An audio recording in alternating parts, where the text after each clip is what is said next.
Welcome बच्चों। Last time में हमने शुरुआत की है हमारे वेक्टर चैप्टर की। और वेक्टर क्या होता है, स्केलर क्या होता है, ये भी हमने देखा। तो स्केलर क्या होता है, जिसको सिर्फ और सिर्फ मैग्नीट्यूड से ही दर्शाया जाता है, यानी कोई एक नंबर, ठीक है, यानी जो वैल्यू होंगी उसकी, और यूनिट समझो, ठीक है। जैसे एग्जांपल मास है, किसी बॉडी का मास 10 kg है, तो 10 ये मैग्नीट्यूड हो गया और kg उसका यूनिट हो गया। अब उसके बाद वेक्टर की बात करते हैं, तो वेक्टर में मैग्नीट्यूड तो चाहिए ही चाहिए, लेकिन साथ में हमको क्या चाहिए, डायरेक्शन भी चाहिए। जैसे मैंने कहा कि displacement of any body is 5 metre, ठीक है, तो 5 मैग्नीट्यूड होगा, मीटर यूनिट होगा, और डिस्प्लेसमेंट है तो किस डायरेक्शन में होगा, वो डायरेक्शन भी मैटर करती है, ठीक है। तो वो हमारा वेक्टर हो गया। फिर वेक्टर को रिप्रेजेंट कैसे करना, वो भी हमने देखा। तो वेक्टर ग्राफिकली अगर बात करते हैं तो एक लाइन सेगमेंट से बताते हैं, जिसका एरो हेड होता है, ठीक है।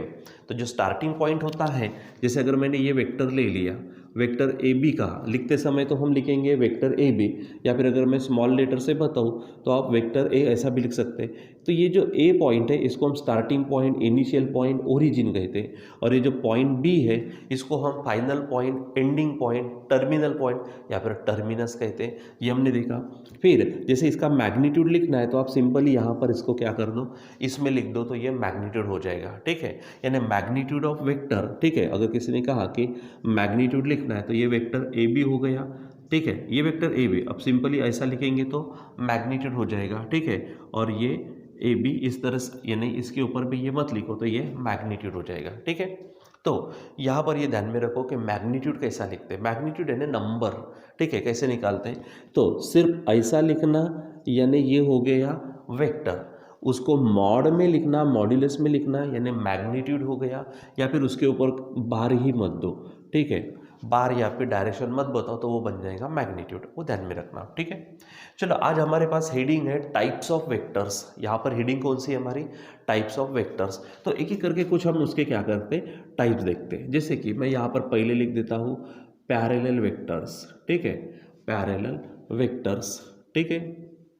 तो बच्चों यहाँ पे ध्यान में क्या रखना है, थोड़ा पॉइंट वाइज ध्यान में रखेंगे।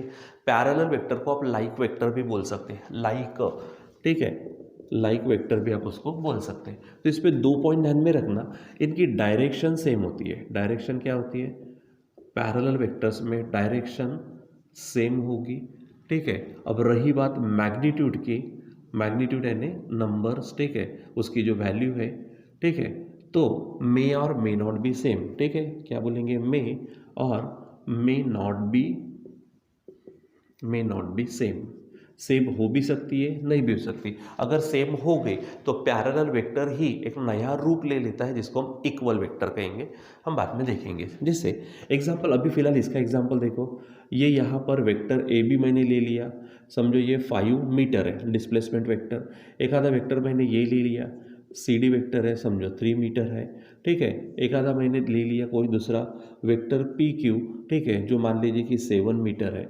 अब ये देखो, तीनों के तीनों क्या नज़र आ रहे हैं हमको, पैरेलल, क्योंकि इन सब की डायरेक्शन क्या है, एक ही तरफ है। हाँ, लेकिन किसी का मैग्नीट्यूड सेम है, किसी का मैग्नीट्यूड सेम नहीं। जैसे मैं एक आधा और ले लेता हूँ यहाँ पर, तो ये अगर मान लीजिए कि मैं फिर से 5 मीटर ले लेता हूँ, ठीक है, ये समझो वेक्टर एम एन है। तो इनमें क्या है, डायरेक्शन तो सबकी सेम, लेकिन इन दोनों का मैग्नीट्यूड सेम है, लेकिन बाकी को देखो तो नहीं है सेम। तो ये दोनों इक्वल वेक्टर भी हो जाएंगे, जो हम बाद में देखने वाले हैं, ठीक है। सो सिंपल, पैरेलल वेक्टर में आपको क्या ध्यान में रखना है कि डायरेक्शन सेम होनी चाहिए। जैसे अगर मान लीजिए मैं वेलोसिटी वेक्टर लेता हूँ, कोई आप, मैं और कोई मेरा मित्र है, दोनों के दोनों बाइकिंग कर रहे हैं, यानी बाइक चला रहे और सीधा नागपुर की डायरेक्शन में जा रहे हैं, तो दोनों के दोनों ऐसे जाएंगे, ठीक है। दो, उसकी भी गाड़ी वैसे ही जाएंगी। ऐसा थोड़ी ना है कि मैं इधर जाऊँगा और इधर जाएगा, इधर जाएगा, नहीं, दोनों को नागपुर जाना है तो दोनों की डायरेक्शन सेम होंगी। तो यहाँ पे वेलोसिटी वेक्टर्स क्या है, ये हमारे पैरेलल वेक्टर्स होंगे, ठीक है। इक्वल वेक्टर होते नहीं होते अलग बात है, क्योंकि दोनों की स्पीड एग्जैक्टली सेम हो जरूरी नहीं है, लेकिन वेलोसिटी वेक्टर है, डायरेक्शन तो सेम है ही, ठीक है। ध्यान में रखना, वेलोसिटी और स्पीड में थोड़ा सा फर्क है। स्पीड वेलोसिटी का ही मैग्नीट्यूड है, स्पीड में डायरेक्शन नहीं लेते, वेलोसिटी में डायरेक्शन लेते, ठीक है। सो यहाँ पर ये ध्यान में रखना कि parallel vector direction same, magnitude same हो भी सकता है, नहीं भी हो सकता है। सेकंड देखेंगे एंटी पैरेलल वेक्टर्स। क्या बोलेंगे हम, एंटी पैरेलल वेक्टर्स। अब इसका आप समझ ही गए होंगे क्या हो रहा है यहाँ पर, एंटी मतलब उल्टा होता है, ठीक है, एंटी पैरेलल वेक्टर्स। ठीक है। तो इसमें क्या होंगे, डायरेक्शन अपोजिट होंगे। क्या बोलेंगे हम, डायरेक्शन अपोजिट, डायरेक्शन अपोजिट होंगी, उल्टी होंगी। ठीक है। और यहाँ पर बात करते मैग्नीट्यूड सेम हो ना हो, यानी मैग्नीट्यूड की बात करते तो सेम हो भी सकता है, नहीं भी हो सकता, मतलब मे और may not be same, not be same. तो ये थोड़ा ध्यान में रखेंगे। जैसे मैं ये वेक्टर्स निकालता हूँ, ठीक है, ये दो ही वेक्टर ले लेता हूँ फिलहाल। ठीक है, समझो ये वेक्टर ए बी है और ये वेक्टर सी डी है। आप ही देखो भला दोनों में क्या है, वेक्टर ए बी किधर जा रहा, इधर में, और वेक्टर सी डी किधर जा रहा, इधर में। दोनों की डायरेक्शन कैसी है, अपोजिट है। रही बात यहाँ पे इनका, अगर मैं ये 5 मीटर ले लूँ, ये 3 मीटर ले लूँ, चाहे एक आधा और एग्जाम्पल आपको अगर लेना है, ठीक है, तो आप दो वेक्टर की ही ले लो, क्योंकि अगर दूसरा एग्जाम्पल लूँ तो इसके तुलना में वो पैरेलल हो जाएगा। भले इसके तुलना में अगर मैं इस डायरेक्शन में लूँ तो अपोजिट होगा। ठीक है, तो दो ही को ध्यान में रखो। ठीक, तो एंटी पैरेलल वेक्टर्स का मतलब क्या होगा, डायरेक्शन अपोजिट और मैग्नीट्यूड सेम हो भी सकता है, नहीं भी हो सकता, रहेगा ध्यान में। चलो आगे बढ़ते हैं। हमारे पास में है इक्वल वेक्टर्स।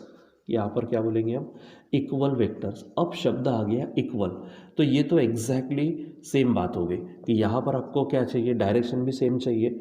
यहाँ पर आपको डायरेक्शन क्या चाहिए, सेम।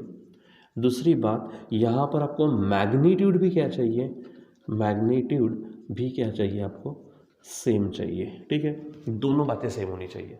जैसे अगर मान लीजिए कि मैं यहाँ पर क्या करता हूँ, ये वेक्टर एक निकाल दिया, ठीक है, और कोई एक आधा वेक्टर निकाल देता हूँ। ठीक है,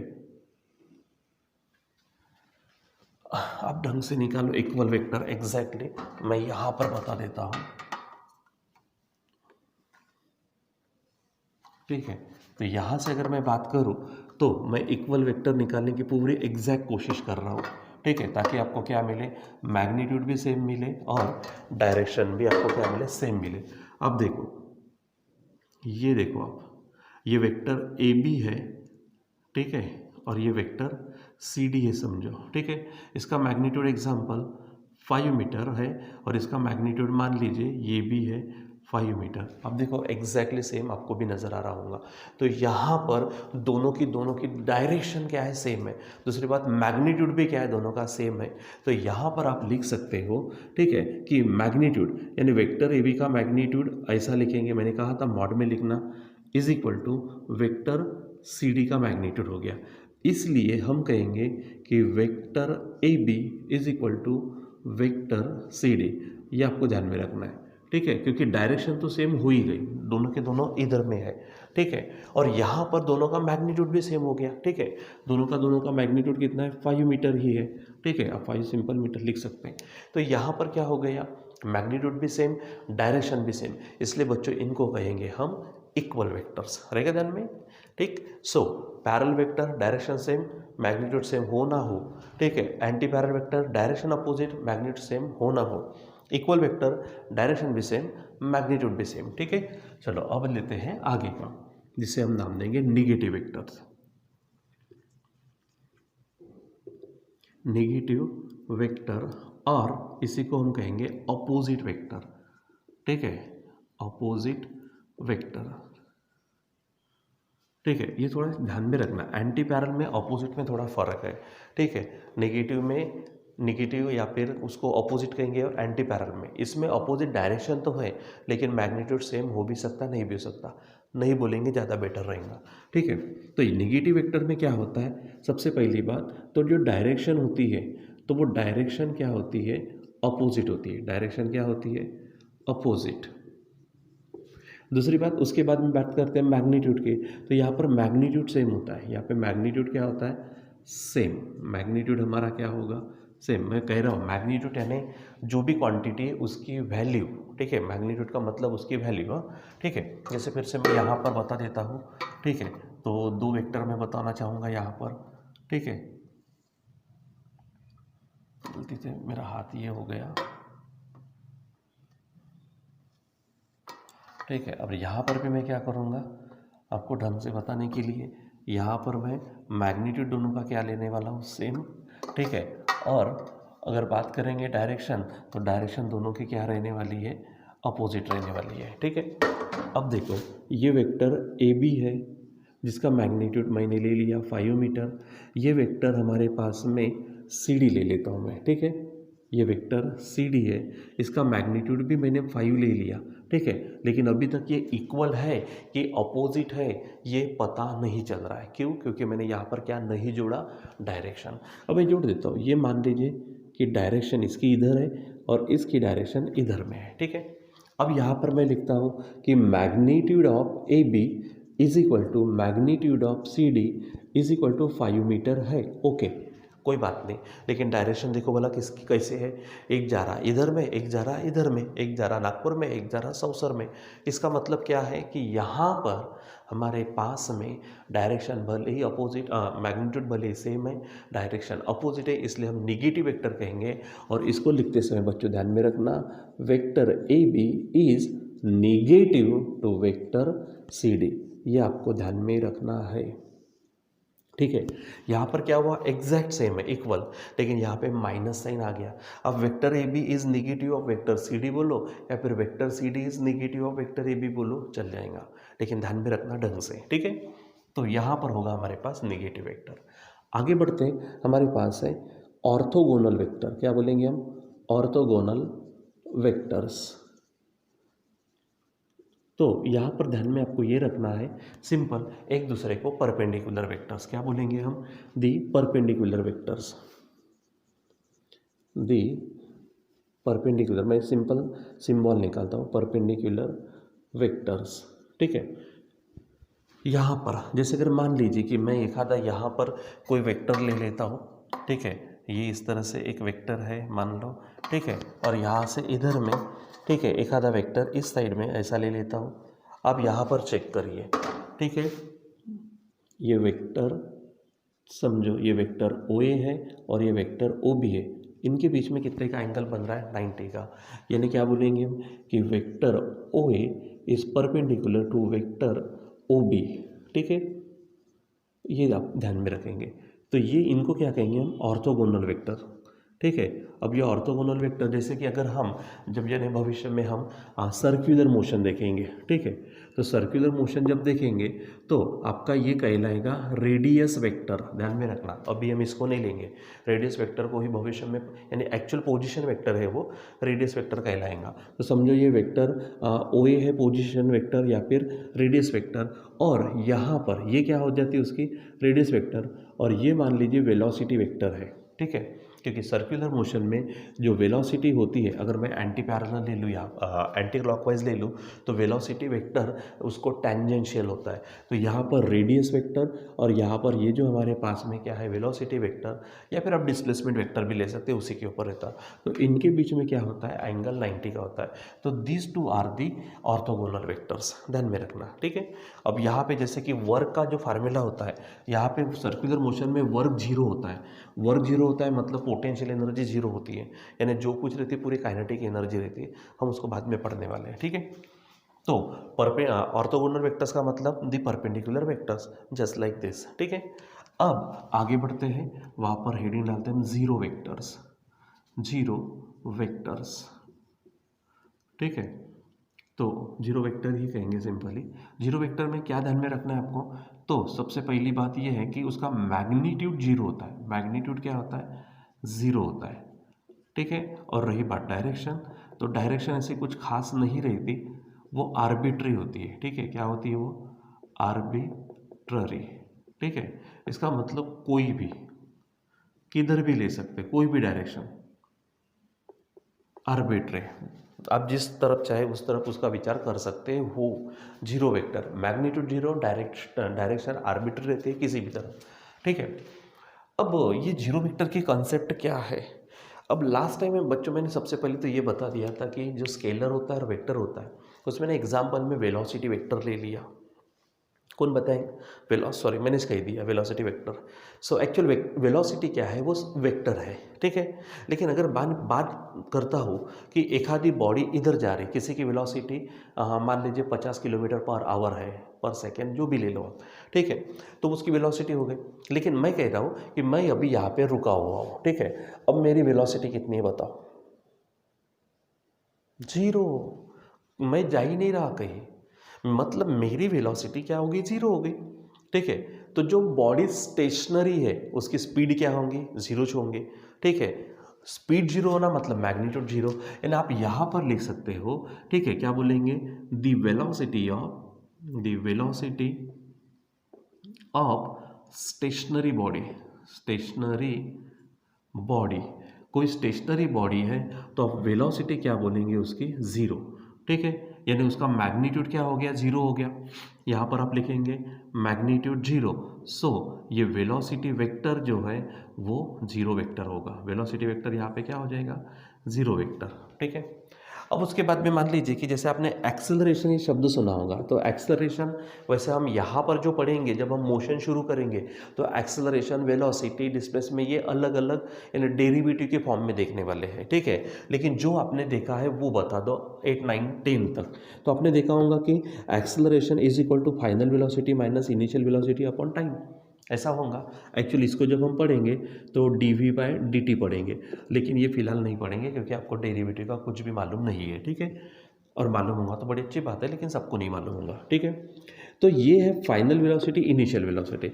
अब मान लीजिए कि बच्चों मेरी गाड़ी की मैं गाड़ी चला रहा हूँ और एक समान स्पीड से और एक ही सीधे रास्ते पर कई किलोमीटर तक वो रास्ता एकदम सीधा है, ना टर्निंग है ना कुछ है ना कुछ है, और एकदम मैं बिंदास होके 60 के स्पीड से चल रहा, ठीक है। कितने के स्पीड से चल रहा, 60 किलोमीटर पर आवर समझो।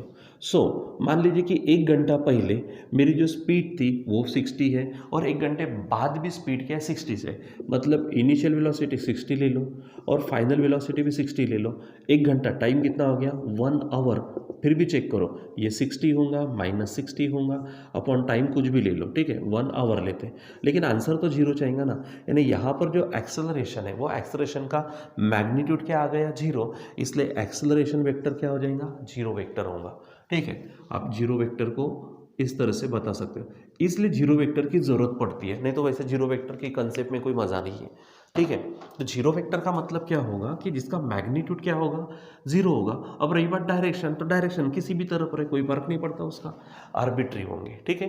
तो ये बच्चों ध्यान में रखना है, जीरो वेक्टर, ठीक है, मैग्नीट्यूड जीरो और डायरेक्शन आर्बिट्री, ठीक है। चलो अब आगे बढ़ते हैं। यहाँ पर हमारे पास है यूनिट वेक्टर। अब जैसे कि बात तो हमने कर ही ली, यूनिट वेक्टर को मैं यू वगैरह, आप यू ले सकते हैं, आप यन ले सकते हैं, आप कुछ भी ले सकते हैं, आप जैसे जनरली बताते हैं ऐसा, ठीक है। लेकिन ध्यान में रखो, यूनिट वेक्टर के ऊपर में ये कैप लगाते हैं, ठीक है। क्या कहा मैंने, कैप, एक्चुअली इसको कैरेट बोलते हैं, ठीक है। ये जो सिंबल है कैरेट होता है, आपके जो कंप्यूटर को जो कीबोर्ड लगा होता है वहाँ पे सिंबल आपको मिल जाएगा यूनिट वेक्टर। बाकी वेक्टर लगाते समय आप उसके ऊपर बार लो या फिर एरो करके, लेकिन यहाँ पर इसको यूनिट वेक्टर को स्पेशली उसके ऊपर क्या लगाना पड़ता है, कैप, ध्यान में रखो, ऐसे टोपी लगानी पड़ती है उसको, ठीक।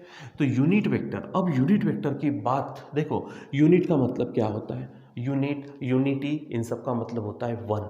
इसका मतलब इनका जो मैग्नीट्यूड होगा ना बच्चों, तो ये मैग्नीट्यूड इसका क्या होगा, मैग्नीट्यूड तो 1 होगा, ठीक है। दूसरी बात, इसकी डायरेक्शन की अगर बात करते हैं तो direction along the given vector, क्या बोलेंगे, अलोंग द गिवन वेक्टर, जो भी वेक्टर आपको दिया जाएगा उस पर, ठीक है। जैसे एग्जांपल मैंने क्या कर लिया, ये वेक्टर ए बी ले लिया, ठीक है। ये वेक्टर ए बी है, मान लीजिए 5 मीटर एग्जांपल। अब मैं इसी के ऊपर देखो 5 मीटर है, मतलब इसके कितने टुकड़े होंगे, 1, ये 2, ये 3, ये 4, ये 5, ऐसे यानी 1 1 के अगर देखो तो 5 ही हो गए।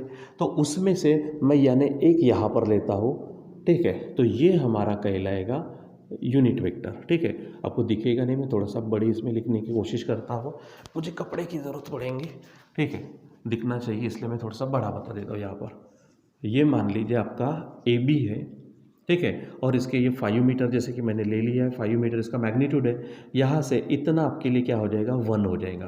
तो ये कहलाएगा आपका यूनिट वेक्टर, ठीक है। यानी देखो डायरेक्शन किसके ऊपर है, वेक्टर ए बी के ऊपर ही है, लेकिन ये 5 मीटर है और इसका क्या है 1 मीटर होगा, 1 होगा, मैग्नीट्यूड क्या होगा 1। तो अब ये जो पूरा का पूरा है, कोई भी वेक्टर बच्चों ध्यान में रखो, जैसे वेक्टर ए बी है, तो वेक्टर ए बी को कैसे लिखा जा सकता, तो वेक्टर ए बी उसका मैग्नीट्यूड और उसकी डायरेक्शन। अब डायरेक्शन कैसे लिखेंगे आप, डायरेक्शन लिखने के लिए हमको बताना पड़ेगा towards the east, towards the west, towards the north, towards the south, ऐसा थोड़ी ना लिखेंगे हम। इसलिए हमको यूनिट वेक्टर की कंसेप्ट बनानी पड़ती है। तो वेक्टर ए बी कैसा लिखेंगे, तो वेक्टर ए बी का देखियो वेक्टर में दो बातें आ रही है, एक तो मैग्नीट्यूड आ रहा है, दूसरी बात डायरेक्शन आ रही है। तो इसका मैग्नीट्यूड कितना है, 5 है, तो मैं 5 तो लिख दूंगा, लेकिन डायरेक्शन कैसे लिखेंगे आप, इसलिए तो 5 जब लिखते हैं तो ये मैग्नीट्यूड हो गया। मैग्नीट्यूड को आप सिंपल ए बी भी लिख सकते हैं, या फिर मैंने कहा ऐसा भी लिख सकते हैं।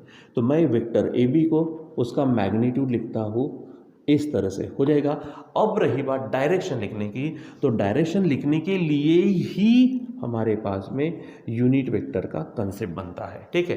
यानी ये जो है ये डायरेक्शन आपको बताता है, ठीक है। अब इससे क्या करो, आप यूनिट वेक्टर को निकालो, तो unit vector is equal to क्या होगा फिर, तो ये वेक्टर ए बी और ये नीचे जाएगा डिवीजन में, यानी mod of vector A B हो जाएगा, मॉड ऑफ यानी मैग्नीट्यूड ऑफ। तो यूनिट वेक्टर का फार्मूला अगर देखना है तो आपके पास ये होगा, मतलब आपको यूनिट वेक्टर निकालने के लिए given vector upon mod of given vector, ठीक है। यानी यूनिट वेक्टर मैं यहाँ पे लिखूंगा क्या, कि यूनिट वेक्टर, ध्यान में रखना, unit vector is equal to given vector upon, देखो गिवन वेक्टर यानी वेक्टर ए बी, अपॉन मैंने मॉड में लिखा यानी मैग्नीट्यूड ऑफ गिवन वेक्टर। क्या बोलेंगे आप, मैग्नीट्यूड ऑफ गिवन वेक्टर, ठीक है, मैग्नीट्यूड ऑफ गिवन वेक्टर। तो ये फार्मूला आप ध्यान में रखेंगे, ठीक है। यानी यूनिट वेक्टर क्या है, magnitude 1 direction along the given vector, it is given by, उसका फार्मूला जो होगा unit vector is equal to given vector upon magnitude of given vector, ठीक है, मैग्नीट्यूड, ठीक। अगर मैं मान लीजिए कि कोई वेक्टर पी क्यू है, तो vector P Q upon magnitude of vector P Q, ठीक है, तो ये बन जाएगा यूनिट वेक्टर।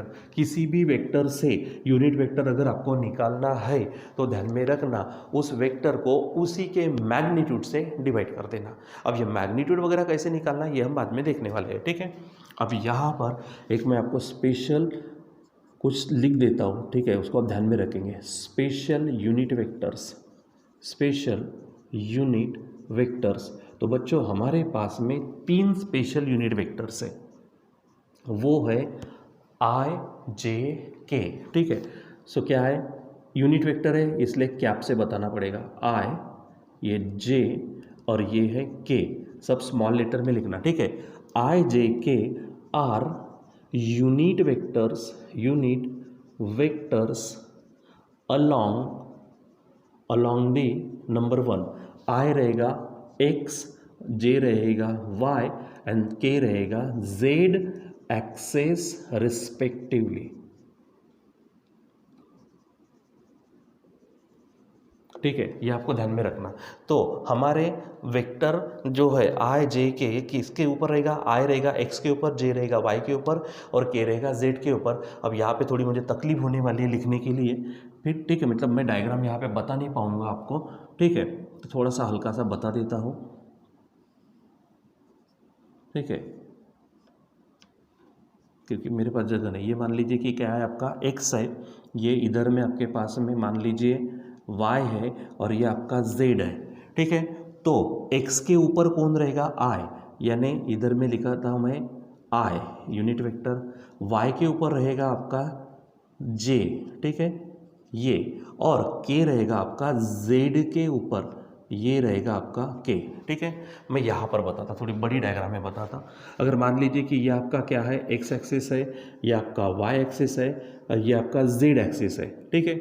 तो यहाँ पर रहेगा i, इसके ऊपर रहेगा, देखो अब इतना क्यों, क्योंकि ये यूनिट चाहिए ना, 1 चाहिए, और x के ऊपर है इसलिए i, y के ऊपर है इसलिए j और इसके ऊपर है इसलिए k, ध्यान में रखना। और तीनों के तीनों एक दूसरे को परपेंडिकुलर रहते हैं, यानी इस तरह से आप देख रहे हो, ये तीनों को तीनों ऐसे देखेंगे तो भी परपेंडिकुलर, ऐसे देखेंगे तो भी परपेंडिकुलर, ऐसे देखेंगे तो भी परपेंडिकुलर, ठीक है।